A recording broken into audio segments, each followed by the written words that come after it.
दोस्तों, जब भी पैसा इन्वेस्ट करने की बात आती है तो इंडिया में सबसे पहले नाम आता है फिक्स्ड डिपॉजिट यानी कि एफडी का। बिकॉज जो एफडी है वो सिक्योर है, गारंटेड है। वो सबसे बड़ी बात यह है कि आपका जो पैसा है वो बैंक में रखा है और एफडी का पर्पस होता है कैपिटल प्रोटेक्शन। आप अपना पैसा बैंक में रखते हो, बैंक यूजुअली आपको 5 से 7% हर साल ब्याज देता रहता है। अब प्रॉब्लम ये नहीं कि आपका पैसा बैंक में पड़ा है, अब प्रॉब्लम ये है कि जो इन्फ्लेशन है वो हर साल 5 से 7% बढ़ रहा है। आज जो चीजें 100 रुपए की मिल रही है हो सकता है वो 5 साल बाद 130 या 140 की मिले। अब अगर आपका एफडी का पैसा 6% से बढ़ रहा है तो जो इन्फ्लेशन है वो भी 6% से बढ़ रहा है और ऐसे में आपका जो पैसा है वो टेक्निकली ग्रो नहीं कर रहा है।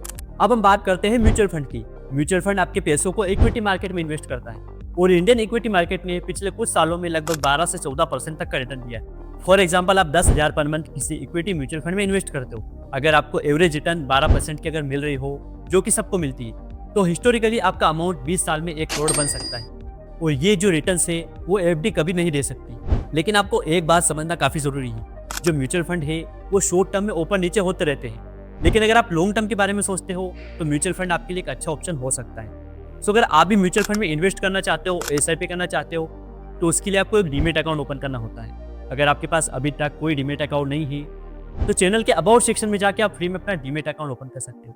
And you can share this video with your friends.